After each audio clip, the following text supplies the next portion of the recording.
అసత్యాలను మాట్లాడేటటువంటి ప్రయత్నం చేశారు. లేనిపోని గొప్పలు చెప్పుకునేటటువంటి తాపత్రయం కూడా పడ్డారు. దానిలో ప్రధానంగా అందరికీ తెలిసినటువంటి అంశం, కొద్దిగా పరిశీలిస్తే విఘ్నులైనటువంటి రాష్ట్ర ప్రజలకు పూర్తిగా అర్థమవుతుంది. ఉమ్మడి రాష్ట్రంలో కానీ విభజిత రాష్ట్రంలో కానీ దాదాపు అన్ని సాగునీటి ప్రాజెక్టులకు తానే శంకుస్థాపన చేశానని, వాటిని తానే పూర్తి చేశానని చెప్పారు. ఇంతకన్నా పచ్చి అసత్యం మరొకటి లేదు. దేనికి ఆయన శంకుస్థాపన చేయలేదు, దేన్ని ఆయన ప్రారంభించడం లేదు. కానీ ఆయన అకౌంట్లో వేసుకునేటటువంటి ప్రయత్నం ఆయన చేశారు. ఒకటి, దాని గురించి వివరంగా మళ్ళా చెప్తాను. దేశంలో నదుల అనుసంధానంపై వాజ్పేయి ప్రధానిగా ఉన్నప్పుడు తాను ప్రస్తావనే ఒక కమిటీ వేశారని, దాని స్ఫూర్తితోనే నదుల అనుసంధాన ప్రక్రియ మొదలైందని చంద్రబాబు నాయుడు గారు చెప్పారు. ఎందుకంటే వాజ్పేయి గారు ఇప్పుడు బ్రతికేరు కదా, అడగడానికి అవకాశం లేదు, చెప్పడానికి అవకాశం లేదు. కాబట్టి ఒక పచ్చి అసత్యాన్ని వాజ్పేయి గారి పేరు మీద ప్రచారం చేసుకునేటటువంటి కార్యక్రమం చేశారు. నేను ఈ సందర్భంగా గుర్తు చేస్తున్నా, చంద్రబాబు నాయుడు గారికి కూడా గుర్తు చేస్తున్నా, 1996 లోక్సభ ఎన్నికలకు, 1999 సార్వత్రిక ఎన్నికలకు ముందు ఆ పబ్బం గడుపుకోవాలనేటువంటి ఉద్దేశంతో అనేకమైన సాగునీటి ప్రాజెక్టులకు ఆయన పునాదులు వేశాడు. కేవలం ఎన్నికలకు ముందు పునాదులు వేయటం, ఎన్నికల తర్వాత దాన్ని మర్చిపోవటం. దీన్ని మీకు గుర్తుందో లేదో, దీనికి నిరసనగా రాజశేఖర రెడ్డి గారు 1999 నుంచి 2004 వరకు ప్రధాన ప్రతిపక్ష నాయకుడిగా ఉన్నటువంటి రాజశేఖర రెడ్డి గారు ఈయన ఎక్కడైతే శంకుస్థాపన చేశారో ఆ శంకుస్థాపన దగ్గరికి వెళ్లి వాటిని సందర్శించి అక్కడ మొక్కలు నాటే ప్రయత్నం చేశాడు. అయ్యా చంద్రబాబు నాయుడు గారు, మీరు శంకుస్థాపనలు చేయటం తప్ప తట్టెడు మట్టి కూడా వేయలేదు, ₹1 కూడా ఖర్చు పెట్టలేదు. అది ఎస్టాబ్లిష్ చేయటం కోసమే నేను ప్రధాన ప్రతిపక్ష నాయకుడిగా, అంటే 2004లో ఆయన ముఖ్యమంత్రి అయ్యే ముందు, పాదయాత్రకు ముందు అన్ని ప్రాజెక్టుల దగ్గరికి వెళ్ళి, అంటే శంకుస్థాపన కార్యక్రమాల దగ్గరికి వెళ్ళి, ఆ శంకుస్థాపన కార్యక్రమాల దగ్గర ఆ బండలు, చితికిపోయిన బండలు చూపించి అక్కడ మొక్కలు నాటినటువంటి విషయాన్ని కూడా ఈ సందర్భంగా నేను చెప్పదలుచుకున్నా. ఈ విధంగా చంద్రబాబు నాయుడు గారు అనేకమైనటువంటి కార్యక్రమాలను నేను చేశానని చెప్పుకునేటటువంటి ప్రయత్నం చేస్తున్నారు. నాకు తెలిసినంతవరకు ఉన్న వాస్తవం చెప్పాలా, చంద్రబాబు నాయుడు గారు 40 సంవత్సరాల తన రాజకీయ జీవితంలో ఆయన శంకుస్థాపన చేసింది పట్టిసీమకి, పూర్తి చేసింది కూడా పట్టిసీమకే. ఇది తప్ప, అది కూడా తాత్కాలికమైంది, అది తప్ప చంద్రబాబు నాయుడు గారు ఏమీ చేయలే. పైగా నేను గొప్ప విషయం చెప్పాడు, నేను నాకు చాలా ఆశ్చర్యం వేసింది, ఎందుకంటే నాకు బాగా తెలుసు కాబట్టి. పోలవరాన్ని ప్రారంభించింది నేనే, పూర్తి చేసేది నేనే అనేటువంటి మాట మాట్లాడాడు. అసలు పోలవరాన్ని నువ్వెక్కడ ప్రారంభించావు అంటున్నా. రాజశేఖర రెడ్డి గారు ముఖ్యమంత్రిగా రాకముందు 9 సంవత్సరాల పాటు ఈ రాష్ట్రానికి ముఖ్యమంత్రిగా ఉన్నటువంటి నారా చంద్రబాబు నాయుడు గారు అసలు పోలవరం గురించి ఇప్పుడు ఆలోచించావా అని అడుగుతా ఉన్నా. పోలవరం గురించి అనేక సందర్భాల్లో, చివరికి ఇక్కడ మీకు ఒక మాట గుర్తు చేస్తా, స్వర్గీయ ఒడ్డే వీరభద్రరావు అని తెలుగుదేశం పార్టీకి చెందినటువంటి శాసనసభ్యుడే పనిచేశాడు. ఆయన ఇప్పుడు లేడు, చనిపోయాడు అనుకోండి. ఆయన పోలవరం గురించి ఇది చాలా ఇంపార్టెంట్ ప్రాజెక్టు, మీరు చెయ్యాలి అని పెద్ద ఎత్తున ఉద్యమం చేశాడు. సైకిల్ యాత్రతో ఢిల్లీ వెళ్ళాడు. చివరికి పోలవరం ప్రాజెక్టు సైట్ దగ్గరకు వచ్చి గుండు చేయించుకున్నాడు నిరసనగా. నేను అడుగుతా ఉన్నా, పోలవరం ప్రాజెక్టు ప్రారంభించింది నువ్వా? సిగ్గుందా అసలు నీకు? అబద్ధం చెప్పడానికి సిగ్గుపడాలి కదా, అసత్యం చెప్పడానికి సిగ్గుపడాలి కదా. డాక్టర్ వైఎస్ రాజశేఖర రెడ్డి గారు ప్రారంభించినటువంటి పోలవరం ప్రాజెక్టుని నేనే చేశాను అని చెప్పుకోవడానికి సిగ్గు కూడా లేకోకుండా చంద్రబాబు నాయుడు గారు చెప్పేసుకునేటువంటి కార్యక్రమం చేయటం చాలా బాధాకరమైనటువంటి అంశంగా నేను భావిస్తా ఉన్నా. ఇవాళ చంద్రబాబు నాయుడు గారు పోలవరం ప్రాజెక్టు నేనే ప్రారంభించాను, నేనే పూర్తి చేస్తాను, పూర్తి చేయటం లేదో చూద్దాం, 2027కు పూర్తి చేస్తాననేటువంటి మాట మీరు చెబుతున్నారు. నేను ఒక మాట అడుగుతున్నా, అయ్యా చంద్రబాబు నాయుడు గారు, ప్రతి సోమవారం పోలవరం అని మీరు వెళ్ళారుగా, 2017 నుంచి 19 వరకు వెళ్ళి అన్ని పర్యవేక్షించారుగా. మరి ఇప్పుడు 5 సంవత్సరాల టైం ఉంది, మరి ప్రతి సోమవారం వెళ్ళలేదే, ఒకసారి వెళ్ళి వచ్చేసారే, ఎందుకని? దాని కారణం ఏంటి చెప్పండి, నాకు అర్థం కాలేదు. అంటే అప్పుడు కమిషన్లు దండుకోవడానికి, లెక్కలు చూసుకోవడానికి వెళ్ళారు, ఇప్పుడేమో కమిషన్ దండుకోవడానికి, లెక్కలు చూసుకోవడానికి వెళ్ళకోకుండా ఇవాళ కూర్చుంటున్నారంటే దీని అర్థం ఏమిటి అని అడుగుతా ఉన్నా. పోలవరాన్ని పోలవరం అనేది చాలా ఇంపార్టెంట్ ప్రాజెక్ట్ కాబట్టి నేను ఒక విషయాన్ని నేను చెప్పదలుచుకున్నా. పోలవరం అనేది ఎక్స్ట్రాడినరీ డిలే అవుతుంది. చాలా దురదృష్టం ఇది. ఈ డిలేకి ఎవరు కారణం? జగన్మోహన్ రెడ్డి గారి కారణం అనేటువంటి మాట మీరు మాట్లాడుతున్నారు. పోలవరానికి ఇంత డిలే కావడానికి కారణం చంద్రబాబు నాయుడు గారు చేసినటువంటి అసమర్థ పరిపాలన. ప్రోటోకాల్ లేకోకుండా చంద్రబాబు నాయుడు గారు ఈ పోలవరం ప్రాజెక్టు నిర్మాణాన్ని చేపట్టాడు. దాని ప్రకారం చేయటం వల్ల పోలవరం ప్రాజెక్టు పూర్తిగా సర్వనాశనం అయిపోయింది. ఇవాళ డిలే అవుతున్నటువంటి మాట వాస్తవాన్ని కూడా ఈ సందర్భంగా నేను మనవి చేస్తున్నా. అంతేకాదు, చంద్రబాబు నాయుడు గారు నేను అసెంబ్లీ చెప్తాడు, పోలవరం ప్రాజెక్టునంట తానే స్పిల్వే పూర్తి చేశాడంట. ఒకసారి మీకు ఆ విషయాలన్నీ కూడా చూపిస్తా. పోలవరం ప్రాజెక్టు ఏ దశలో చంద్రబాబు నాయుడు గారు వదిలి వెళ్ళాడో, మేము ఏ దశకు దాన్ని తీసుకొచ్చామో మీకు వివరంగా చెప్పేటటువంటి ప్రయత్నం చేస్తాను. దానికి సంబంధించినటువంటి అంశాలను కూడా కొన్నిటిని ఇక్కడ మేము ప్రదర్శన చేస్తాను. చూడండి, ఇవి తీసేయి. అంతకుముందు మన ఇది చూడండి. ఇది స్పిల్వేకి శంకుస్థాపన చేశాడు. విన్నారుగా మీరు? పోలవరానికి కాదు, పోలవరంలో స్పిల్వే నిర్మాణానికి శంకుస్థాపన చేసి కొబ్బరికాయ కొట్టాడు మహానుభావుడు. ఏందండి నాకు అర్థం కాదా? గోడకి ఒక ఇల్లు కట్టుకుంటే దర్వాజాకు ఒక శంకుస్థాపన, గోడకు ఒక శంకుస్థాపన, వంటింటికి ఒక శంకుస్థాపన చేస్తారా? స్పిల్వేకి శంకుస్థాపన చేశాడు. నెక్స్ట్, ఇదేంటిది కనబడు? Coffer dam. ఇప్పుడు కొట్టుకుపోయిందే కాఫర్ డ్యాము. ఆ కాఫర్ డ్యాముకు శంకుస్థాపన చేశాడు. పెద్ద రాయేశాడు కాఫర్ డ్యాముకు శంకుస్థాపన చేసి. చూడండి ఎంత డ్రామాలు ఆడుతూ ఉంటాడు ఆయన. కాఫర్ డ్యామ్ కొట్టుకుపోయింది కదా, కాఫర్ డ్యామ్ పూర్తి కాకోకుండా వదిలేసి వెళ్లిన కాఫర్ డ్యామ్కి శంకుస్థాపన చేశాడు. Next, diaphragm wall. ఏదైతే డయాఫ్రమ్ వాల్ కొట్టుకుపోయి ఇవాళ మళ్ళా 1000 కోట్లతో డయాఫ్రమ్ వాల్ నిర్మించవలసిన పరిస్థితి వస్తుందో, ఆ డయాఫ్రమ్ వాల్కి శంకుస్థాపన చేశాడు. స్పిల్వే రేడియల్ గేట్లకి ప్రారంభోత్సవానికి వేసేటటువంటి శంకుస్థాపన, మళ్ళీ దీనికి ఒక శంకుస్థాపన. సరే, ఇది స్పిల్వే గేట్లు వాక్ అనుకో, వాళ్ళ కుటుంబ సమేతంగా ఆయన సతీమణి, ఆయన మనవడు. నెక్స్ట్ స్పిల్వే వాక్ చేశారనుకోండి, ఒక విహారయాత్ర. సరే, అది వేరే విషయం, దాని గురించి నేను పట్టించుకోదలుచుకోలేదు అనుకోండి. ఇకపోతే స్పిల్వే గేట్స్ చూడండి. ఇది స్పిల్వే గేట్ పెట్టాడు. ఆ స్పిల్వే కంప్లీట్ అయిందా? అటు ఒక దిమ్మ ఇటు ఒక దిమ్మ పెట్టి మధ్యన గేటు పెట్టాడు.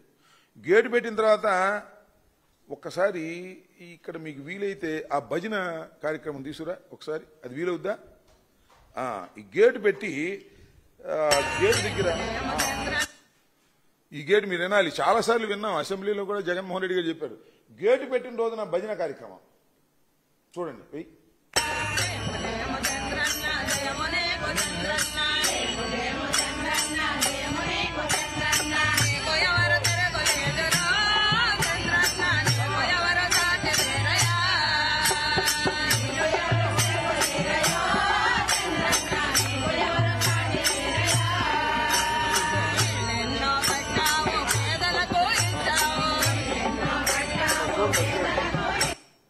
అది ఒకసారి చూడండి.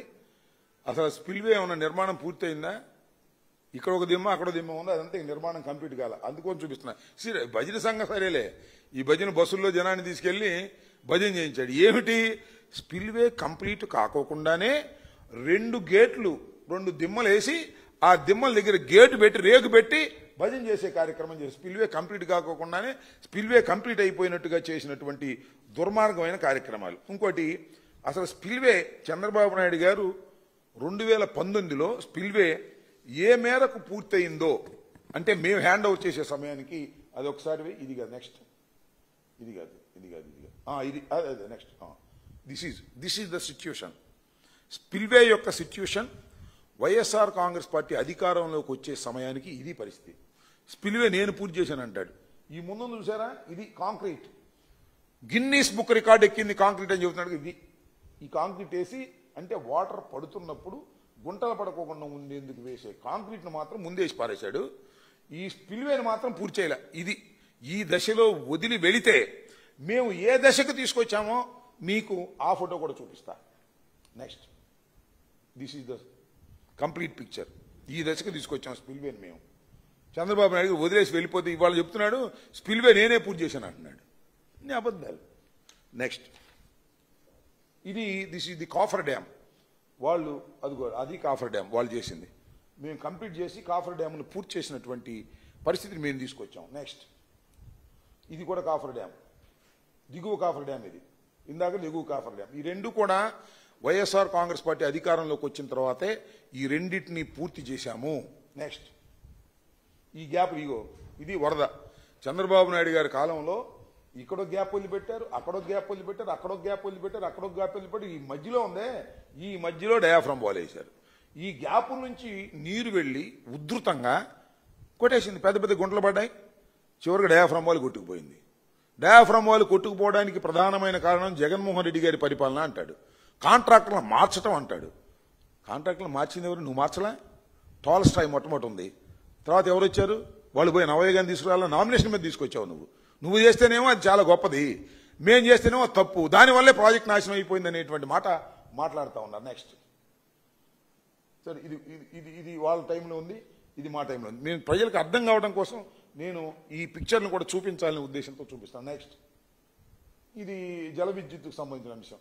వాళ్ళ టైంలో అయితే ఉంది, మేము ఇది పూర్తి చేసాం, ఇప్పుడు జరుగుతూ ఉంది అనుకోండి. నెక్స్ట్ చూడండి, 2018కి నీరు ఇవ్వాల్సిందే, 2018కి ఇచ్చేస్తా ఉన్నారు, తర్వాత 2019కి అన్నారు. ఈ విధంగా నేను చెప్పదలుచుకున్నది ఏంటంటే, నారా చంద్రబాబు నాయుడు గారు 2018కే ఇస్తామని సాక్షాత్తు శాసన సభలో చెప్పారు. అప్పుడు మంత్రి గారు ఉన్నారు, చూడండి, ఆ మంత్రి గారు మాట్లాడినటువంటి మాటలు కూడా. అధ్యక్ష 2018 కల్లా పోలవరం ప్రాజెక్టులో నీళ్లు నిలబెట్టి చంద్రబాబు నాయుడు గారు అపర భగీరథుడిగా ఈ దేశ చరిత్రలో నిలబడతాడు. రాసి పెట్టుకో మీ సాక్షి పత్రికలో చానుకుల. నెక్స్ట్ ఇంకోటి 19కి అన్నాడు. 2018 కల్లా గ్రావిటీతో పోలవరం ప్రాజెక్ట్ కాలంలో గ్రావిటీతో నీళ్లు పంపిస్తాం.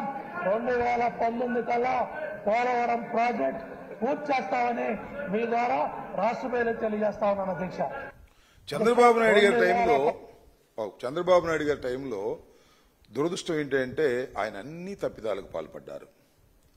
2013-14 రేట్లతోనే పోలవరం ప్రాజెక్టు నిర్మాణాన్ని పూర్తి చేస్తామని కేంద్రానికి చెప్పి ఇప్పుడు ఇది 2017లో తీసుకున్నాడు. ఎవరు చేయాలి ఈ ప్రాజెక్టుని? విభజన చట్టం ప్రకారం ఈ ప్రాజెక్టు నిర్మాణాన్ని పూర్తి చేయవలసినటువంటి బాధ్యత కేంద్ర ప్రభుత్వానిది. ఏ పైసా కూడా, ప్రతి పైసా కూడా కేంద్ర ప్రభుత్వం పెట్టి పూర్తి చేసి మనకివ్వాలి. That is the rule. విభజన చట్టంలో ఇచ్చినటువంటి ఒక వెసులుబాటు. రాష్ట్రాన్ని విభజించినప్పుడు పోలవరం ప్రాజెక్టు నిర్మాణాన్ని కేంద్ర ప్రభుత్వమే చేపడుతుందని చెప్పి మనకు ఆర్డర్లు ఇస్తే చట్టంలో, ఎందుకే చంద్రబాబు నాయుడు గారు నువ్వు కేంద్ర ప్రభుత్వం కట్టకుండా మేమే కడతామని తీసుకున్నావు. ఎప్పుడు తీసుకున్నావా? 2017లో తీసుకున్నావు, 16 అనుకుంటాను చివరిలో. అప్పుడు దాకా ఈ ప్రాజెక్టును మూలన పెట్టావు కదా, నెంబర్ 1. నెంబర్ 2, 2017లో నువ్వు తీసుకున్నప్పుడు 13-14 రేట్లతోనే నేను పూర్తి చేస్తాను ఎందుకు తీసుకున్నావు? కేంద్ర ప్రభుత్వం కమిషన్ల కోసం కాదా? ఇది నేను చెప్పాలా? సాక్షాత్తు ఇప్పటి ప్రధాని అప్పటి ప్రధాని మోడీ గారే చెప్పాడు కమిషన్ల కోసం తీసుకున్నావు ఏటీఎంలని. వినండి అది కూడా. और ये पोलावरम प्रोजेक्ट किसानों के लिए जिंदगी और मृत्यु का विषय है, खेत के लिए पानी का विषय है, माताओं बहनों के लिए पीने के पानी का विषय है। लेकिन ये यूटन बाबू के लिए, ये टीडीपी के लिए ये पोलावरम प्रोजेक्ट एटीएम है, एटीएम उसमें से निकालो। ఇదన్నీ కూడా జగన్మోహన్ రెడ్డి గారు ముఖ్యమంత్రిగా ఉన్నప్పుడు శాసనసభలో అనేక సార్లు చెప్పాం. నేను కూడా అనేక సార్లు ఇరిగేషన్ మంత్రిగా చెప్పా. మళ్ళా ఇవాళ ఎందుకు చెప్పవలసి వస్తుందంటే, చంద్రబాబు నాయుడు గారు మళ్ళా అబద్దాలు వల్లెవేసేటటువంటి కార్యక్రమం చేస్తున్నారు కాబట్టి ఒకసారి రిపీట్ చేయవలసినటువంటి అవసరం ఏర్పడిందని కూడా ఈ సందర్భంగా నేను చెప్తున్నా. ఇంకొక విషయాన్ని నేను చెప్పదలుచుకుంది ఏంటంటే, 2013-14 రేట్ల ప్రకారం దయచేసి ఇరిగేషన్లో ఉన్నటువంటి మేధావులు కానీ నిపుణులు కానీ ఆలోచించాలని మనం చేస్తున్నా. 20,398.61 కోట్లకే అంగీకరించాడు చంద్రబాబు నాయుడు గారు పూర్తి చేస్తామని. చేయలేకపోయాడు. పెరిగిపోయిన రేట్లు చేయలేకపోతే మళ్ళా జగన్మోహన్ రెడ్డి గారు వచ్చిన తర్వాత జగన్మోహన్ రెడ్డి గారు రోజు పోలవరం సోమవారం అని వెళ్ళా, కానీ ఇక్కడ కూర్చుని నిపుణులతో మాట్లాడి ఆ రేట్లతో గిట్టుబాటు కాదు, పూర్తి కాదు ప్రాజెక్ట్ అని చెప్పి కేంద్ర ప్రభుత్వం దగ్గరికి వెళ్లి మోడీ గారి దగ్గరికి వెళ్లి ఒప్పించి రివైజ్ చేసి 55,656 కోట్ల కేంద్రాన్ని జల సంఘాన్ని అంగీకరించినటువంటి ఘనత జగన్మోహన్ రెడ్డి గారిని ఈ సందర్భంగా నేను గర్వంగా చెప్తున్నా. చంద్రబాబు నాయుడు గారు కమిషన్లు కాజేయటం కోసం దీన్ని వాడుకోవాలనేటువంటి ప్రయత్నం చేసినటువంటి దుర్మార్గమైనటువంటి పాలనది. ఇవాళ చంద్రబాబు నాయుడు గారు చెప్తా ఉన్నాడు, మేము అది చేస్తాం ఇది చేస్తామని. నేను అనేక సందర్భాల్లో చెప్పా, డయాఫ్రమ్ వాళ్ళు కొట్టుకుపోవడానికి ప్రధానమైనటువంటి కారణం నారా చంద్రబాబు నాయుడు గారి వైఖరి. ఆ రోజున కాఫర్ డ్యాములు కంప్లీట్ కాకోకుండా ఎవరైనా ఆలోచన చేయమని మనం చేస్తున్నాం. కాఫర్ డ్యాములు కంప్లీట్ కాకుండా డయాఫ్రమ్ వాల్ వేసి వెళ్ళిపోయాడు, బొక్కలు పెట్టి వదిలిపెట్టాడు. వచ్చిన తర్వాత వరద వచ్చిన తర్వాత డయాఫ్రమ్ వాల్ కొట్టుకుపోయినటువంటి దుస్థితి. అదే కాఫర్ డ్యాములు పూర్తి చేసుకొని స్పిల్వే గుండా వాటర్ను మరలించగలిగినట్టయితే, నేను మరొక్కటి చెప్తున్నా, చంద్రబాబు నాయుడు గారు కూడా తెలుసుకోవాలి.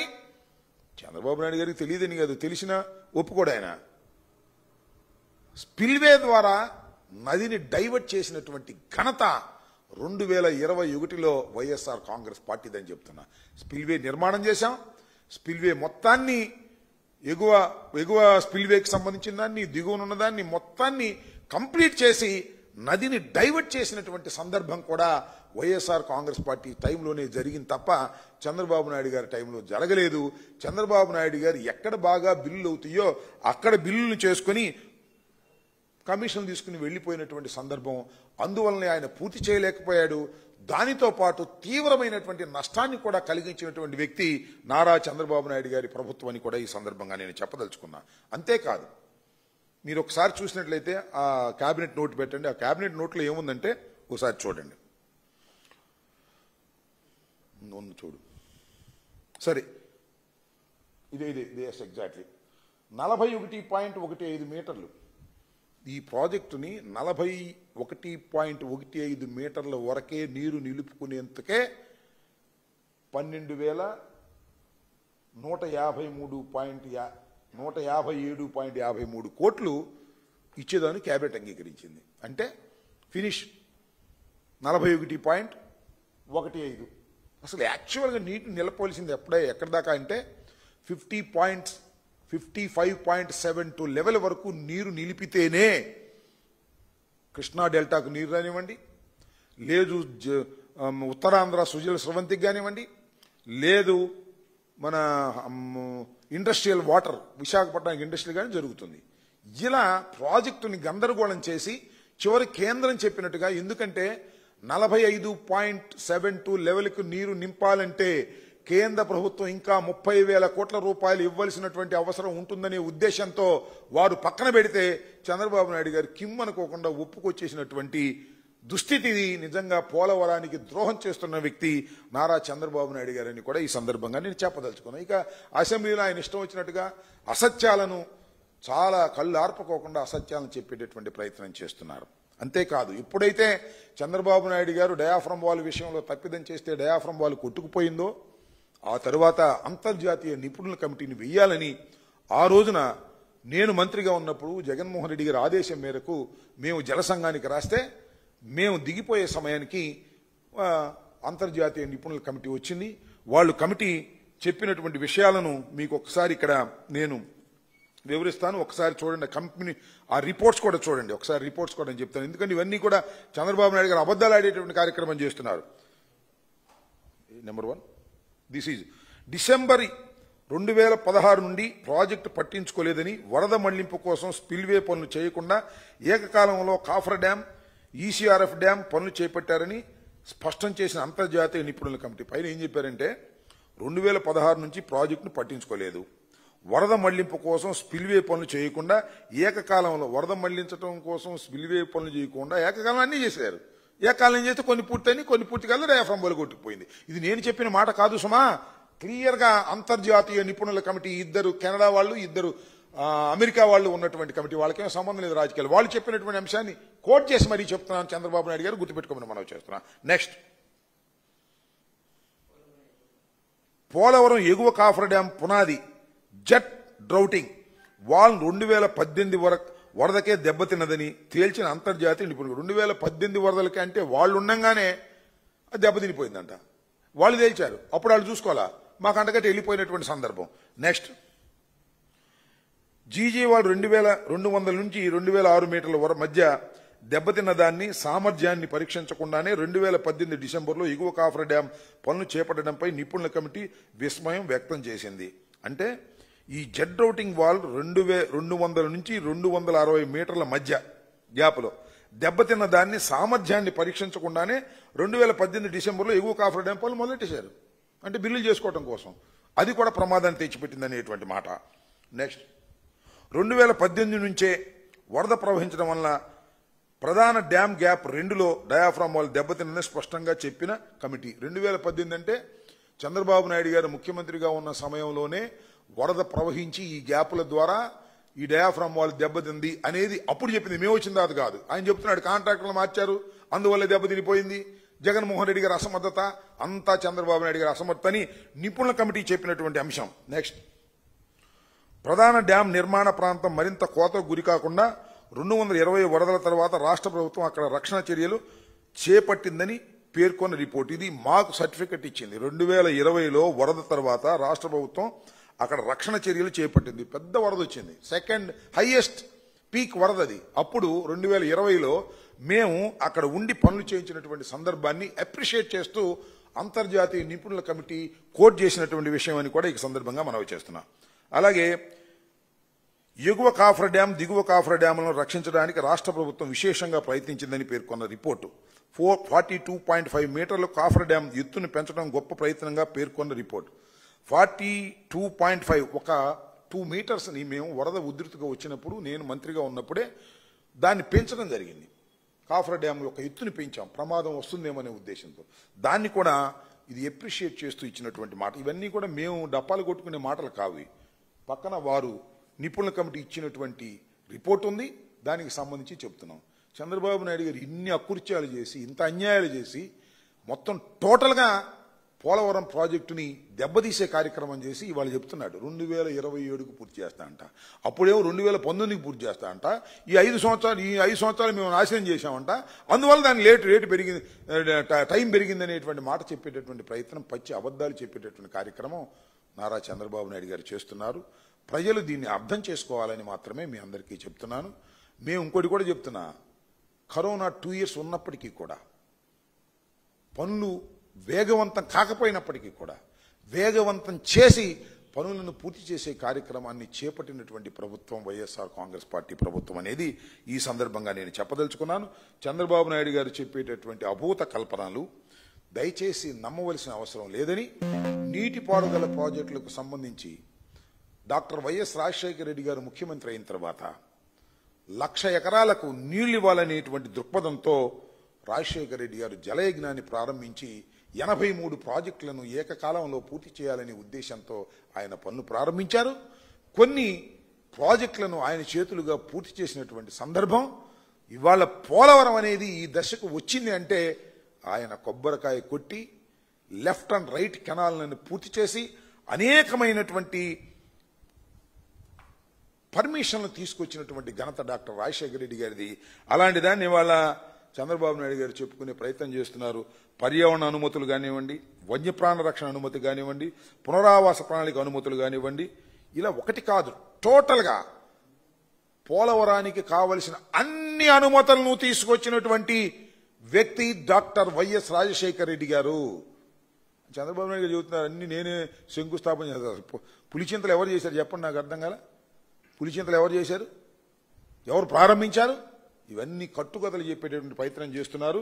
దీన్ని చేసి ప్రజలు నమ్మవద్దని, ఈ నీటిపారుదల ప్రాజెక్టుల విషయంలో వైఎస్ రాజశేఖర రెడ్డి గారు చేసిన కృషిని, వారు అనుసరించిన విధానాన్ని జగన్మోహన్ రెడ్డి గారు కూడా అనుసరిస్తూ రాయలసీమకి, దుర్భిక్ష ప్రాంతాలకి నీరు అందించే కార్యక్రమంలో జగన్మోహన్ రెడ్డి గారు ఎనలేని కృషి చేశారు. చంద్రబాబు నాయుడు గారు డప్పాలు కొట్టుకునే కార్యక్రమం చేస్తున్నాడు అనే విషయాన్ని మీ అందరికీ తెలియపరచడమే నా ప్రధానమైనటువంటి ఉద్దేశం.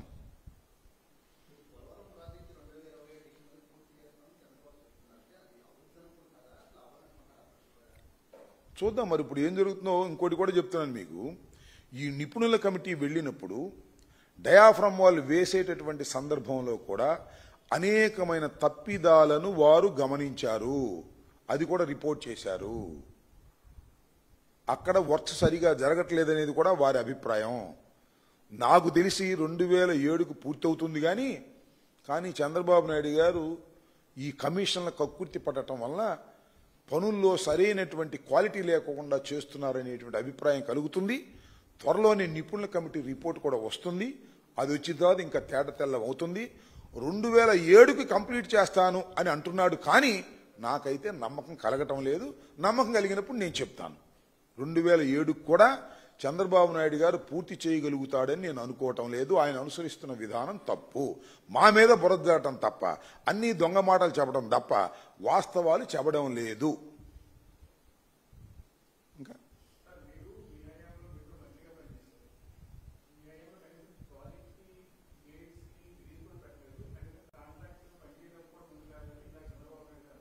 అలా అంటుంటాడు.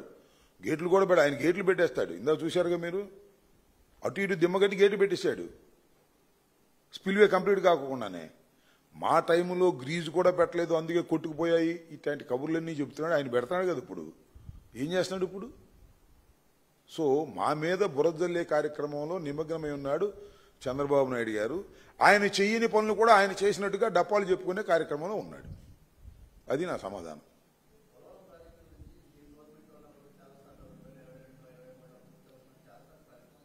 ఎస్, మేము 2022కే పూర్తవుతుందనేది మేము విశ్వసించాం.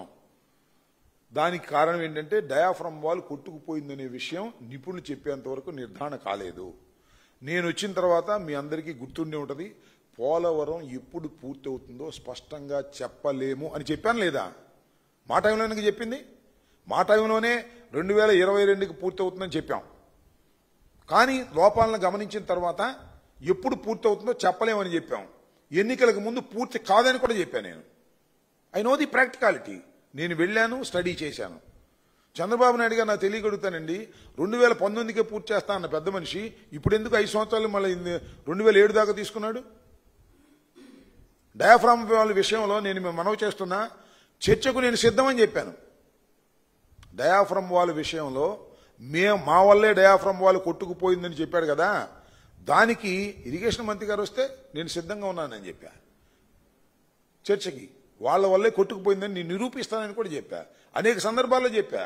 The simple point is, diaphragm wall వేసే ముందు కాఫర్ డ్యాములు కంప్లీట్ అవ్వాలా అవసరం లేదా? నెంబర్ 1. నెంబర్ 2, జాతీయ ప్రాజెక్టుని, కేంద్ర ప్రభుత్వం చేయవలసిన ప్రాజెక్టుని రాష్ట్ర ప్రభుత్వం ఎందుకు తీసుకుంది? తీసుకుంటే తీసుకున్నావు. 2017లో నువ్వు తీసుకున్నప్పుడు 13-14 రేట్లకే నేను కడతానని ఎందుకు ఒప్పుకున్నావు? ఇప్పటికి అంటే ఏంటి దాని ఉద్దేశం? ఏటీఎం అని చెప్పాడు కదా ప్రధానమంత్రి గారు. ఏటీఎం డబ్బులుగా చేద్దామనే ఒక దురుద్దేశంతో తప్ప పోలవరం ప్రాజెక్టు మీద నీకు చిత్తశుద్ధి లేదు. ఎందుకంటే అది నువ్వు కలలుగన్న ప్రాజెక్టు కాదది. డాక్టర్ వైఎస్ రాజశేఖర రెడ్డి గారు కలలుగన్న ప్రాజెక్టు. ఆ ప్రాజెక్టును ఆయన ప్రారంభించాడు, అతి కష్టం మీద ప్రారంభించాడు. రాష్ట్రం డబ్బుతోనే కట్టాలని నిర్ణయించుకున్నాడు. తర్వాత రాష్ట్రం విడిపోయిన తర్వాత అది కేంద్రం టేకప్ చేసింది. కేంద్రం టేకప్ చేస్తే దీన్ని అదునుగా తీసుకొని దానిలో డబ్బులు కాజేయడం కోసం మా రాష్ట్ర ప్రభుత్వమే కట్టింది, మీరు డబ్బులు ఇవ్వమన్నావు, ముంచేశావు. ఇది తీవ్రమైన ద్రోహం చేసినటువంటి వ్యక్తి నారా చంద్రబాబు నాయుడు గారు ఇప్పటికీ ద్రోహం చేస్తున్నాడు. అక్కడ పనులు సరిగ్గా జరగటం లేదు, క్వాలిటీ లేదు. ఇది నేను చెప్తున్న మాట కాదు, నిపుణుల కమిటీ చెబుతున్నటువంటి మాట. ఆ నిపుణులు కూడా మన ఆంధ్ర వాళ్ళు కాదు, ఇండియా వాళ్ళు కాదు, అమెరికా వాళ్ళిద్దరు, కెనడా వాళ్ళిద్దరు, the world famous experts in projects వాళ్ళు చెప్తున్నారు. ఓకే,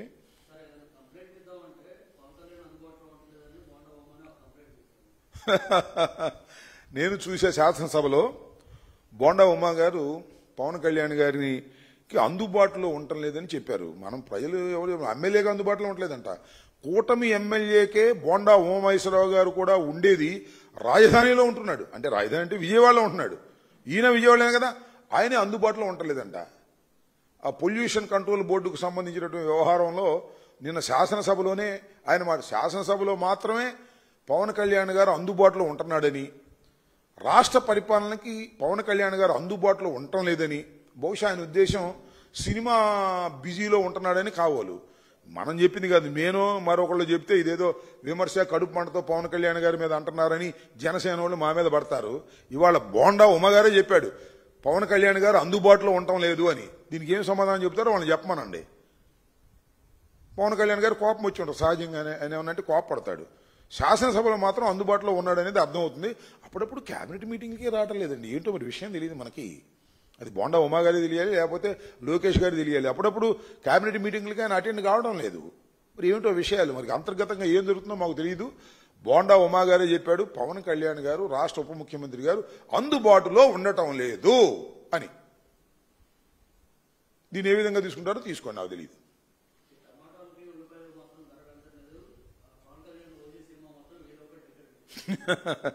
అది ప్రజల్లో ఉన్న మాట. పవన్ కళ్యాణ్ గారు నటించిన సినిమా కొద్దిగా కాస్ట్లీగా ఉంటుంది, 1000 రూపాయలు రేటు. అది కూడా మొట్టమొదటి రోజు 1000 రూపాయలంట. ఇదంతా మొట్టమొదటి రోజు కొనేది నువ్వు నేను కొనం కదా, అభిమానులు కొంటారు, అభిమానులు బరాయిస్తున్నారు. ఏం చెప్తాం, మా జాంకాయ అన్నట్టుగా ఉంది వ్యవహారం. వాళ్ళ ప్రభుత్వం ఉప ముఖ్యమంత్రి గారు నటించే సినిమా 1000 పెంచారు, ఇంకా 2000 పెంచినందుకు సంతోషపడాలి మనం. ఇది అధికార దుర్వినియోగం కాదా అని నేను సున్నితంగా అడుగుతున్నా. అయ్యా చంద్రబాబు నాయుడు గారు, మీ ఉప ముఖ్యమంత్రి గారు నటించినటువంటి సినిమాకి 1000 రూపాయలు పెట్టుకుని మీరు షోను రిలీజ్ చేస్తున్నారే, ఇది అధికార దుర్వినియోగం అవుతుందా కాదా నాకు చెప్పండి. నాకేం అభ్యంతరం లేదు, ఏదో పవన్ కళ్యాణ్ గారు డబ్బులు సంపాదించుకుంటున్నాడేనో, దాని ప్రొడ్యూసర్ దానయ్య గారు ఏదో సంపాదించుకుంటున్నాడో కాదు నాకు ఉద్దేశం. ఉప ముఖ్యమంత్రి గారు నటిస్తే అంత కాస్ట్లీగా ఎందుకు కొడదండి టికెట్? మీ ప్రభుత్వం మీరు పెంచేసుకుంటారా? కొద్ది గొప్ప పెంచుకొని తప్పులేదు. 1000 రూపాయల ఏందండి ఇది, నాకు అర్థం కాలేదు. అదేమంటే మా కడుపు మంట అంటారు. ఆ ఓజీ మీద మా కడుపు మంట ఏమి లేదు, ఓజీ బ్రహ్మాండంగా ఆడాలని కోరుకుంటాం, మాకేమి అభ్యంతరం లేదు. దానయ్యకి దండిగా డబ్బులు రావాలని కూడా కోరుకుంటాం. దండిగా డబ్బులు ఎప్పుడు సినిమా సక్సెస్ అయితే దండిగా రావాలి, సక్సెస్ కాకపోయినా దండిగా వచ్చే మార్గాలు చూస్తున్నారు. మొట్టమొదటి రోజు 1000 రూపాయలు పెట్టి కొట్టేయాలని చూస్తున్నారు. తప్పండి, ఇది అన్యాయం. మీ దగ్గర పవర్ ఉంది కదా అని చెప్పేసి ఈ రకంగా భారాన్ని మోపడం సరైనటువంటి విషయం కాదు. Cinema is an entertainment, that to a common man entertainment, a పేదవాడి ఎంటర్టైన్మెంట్. ఆ పేదవాడి ఎంటర్టైన్మెంట్లో, కామన్ మ్యాన్ ఎంటర్టైన్మెంట్లో కూడా మీరు 1000 రూపాయలు పెంచేసి మీ అభిమానుల దగ్గర తీసుకోవటం ధర్మమేనా? ముఖ్యమంత్రి గారు, ఉప ముఖ్యమంత్రి గారు ఆలోచించుకోండి. ఈ రకంగా జీవోలు ఇష్యూ చేసుకుని మీరు చేయటం అనేది దుర్మార్గం కాదా? ఇది అవినీతి కాదా? ఇది అధికార దుర్వినియోగం కాదా? చెప్పండి. ఈ తప్పు మీరు చేస్తానంటే మేము చేసేదే ఉంది. మీ దగ్గర బ్రూట్ మెజారిటీ ఉంది, 164 సీట్లు ఉన్నాయి మీ దగ్గర. అదేంటి 1000 రూపాయలు పెంచినందుకు సంతోషపడాలి, 2000 పెంచలేదని అట్లా అనుభవించాల్సిన పరిస్థితి ఏర్పడతా ఉంది. చాలా దురదృష్టకరమైనటువంటి పరిణామం. ఏది ఏమైనా ఓజీ బ్రహ్మాండంగా ఆడాలని, అద్భుతంగా ఆడాలని, దానయ్యకి 150 రూపాయల టికెట్ అయినా దండిగా డబ్బులు రావాలని కోరుకుంటాం తప్ప ఈ రకంగా రావడం అనేది అన్యాయం. దిస్ ఈజ్ కాల్డ్ దోపిడీ. ఈ దోపిడీ మంచిది కాదు.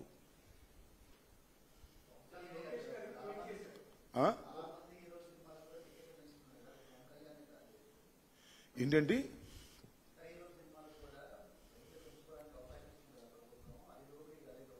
అంటే దీనికి ఇచ్చాం కాబట్టి మిగతా సినిమాలకు కూడా ఇస్తున్నారనమాట. ఏదో సినిమా వచ్చింది బాగుంది, నాకు పేరు చెబితే బాగోదేమో. అదేంటది మొన్న చూశాను, దాని పేరు ఏదో ఉంది. ఏంటి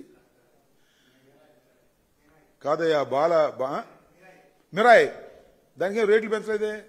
మీకు విషయం తెలుసా, నేను 10 సినిమా చూస్తాంట, మిరాయికి 150కి ఇచ్చారు.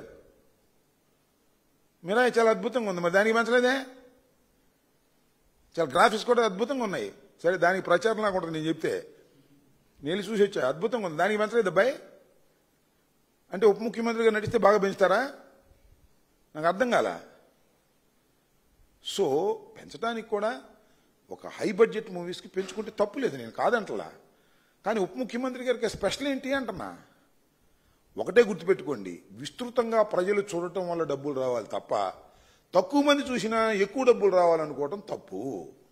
సినిమా హిట్ అయితే ఎక్కువ డబ్బులు వస్తాయి, సినిమా ఫ్లాప్ అయినా కూడా పీక్ తినేద్దాం అనుకుంటే తప్పు. ఇది అధికార దుర్వినియోగం. నీతి నిజాయితీగా ఉండేటటువంటి పవన్ కళ్యాణ్ గారు ఇలా చేయటం మంచిది కాదు. ఎందుకంటే ఆయన చెబుతున్నాడు కదా నీతి నిజాయితీ అని, అందుకని చెప్తాను నేను. ఆయన నీతిగా ఉన్నాడో నిజాయితీగా ఉన్నాడో ఈ 1000 రూపాయల టికెట్ దగ్గర అర్థమైపోయింది మనకి, ఇంకెక్కడ అవసరంలా. అదేమంటే మా జనసేన వాళ్ళు మా మీద పడతారు, ఇలా బోండా ఉమా మీద పడాను, మా మీద పడే ఉపయోగం చెప్పండి. బోండా ఉమ సాక్షాత్తు జన సైనికుల్ని జనసేన నాయకుడిని అందుబాటులో ఉండటం లేదని చెప్పేశాడు. అంతే, ఫినిష్ అయిపోయా. ఇంకా కూటమి ఎమ్మెల్యేని చెప్పాడు. మేం చెప్తే మళ్ళీ మా మీద పడి ఏడుస్తారు. దీనికి సమాధానం చెప్పుకోండి. ఊరిని టికెట్ రేట్లు పెంచుకుని డబ్బులు చేసుకోవటం కాదు నాయనా, కాస్త పరిపాలన మీద దృష్టి పెట్టండి అని కూడా చెప్తున్నా. ఏంటి పవన్ ఇది లోకేష్ ఏదో ఏమని దేనిలో అసలు వైసీపీ నేతలు దేనిలో అన్నిట్లోనూ వైసీపీ వాళ్ళే ఉన్నారు. ఆయన లెక్క ప్రకారం రెడ్ బుక్లో అట్టా ఉంది.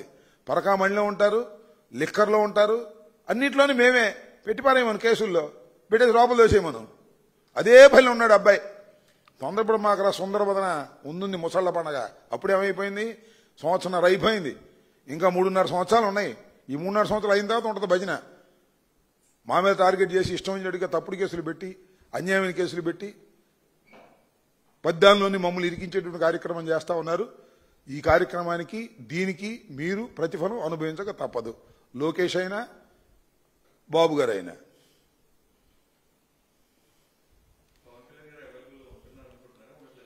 ఏంటి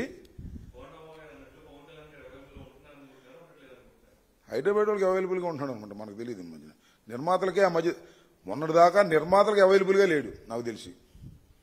నిర్మాతలకు అవైలబుల్గా లేక పాపం వాళ్ళు అబోదిబోమన్నారు. ఇప్పుడు నిర్మాతలకి అవైలబుల్గా ఉన్నాడు.